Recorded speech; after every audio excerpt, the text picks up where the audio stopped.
Unasema 2 term ukiwa pande gani ya Kenya? Unasema 10 bila break ukiwa kaunti gani?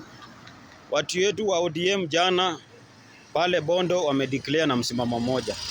Wamesema mambo ya kukaa opposition hata hao wamechoka. Hawakuzalio peke yao kukaa opposition. So wamesema next government pia hata hao watakuwa ndani.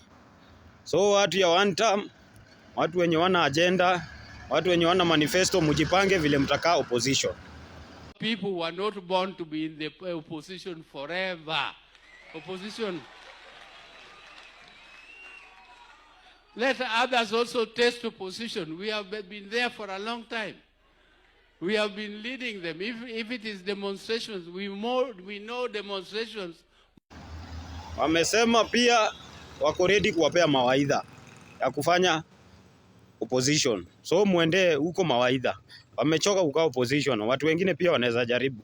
Tuesday tutakuwa na mkutano ya UDA na ODM. Tunataka za tu form squad nyingine kali. Ndio hii watu tuwanyoroshe asubuhi.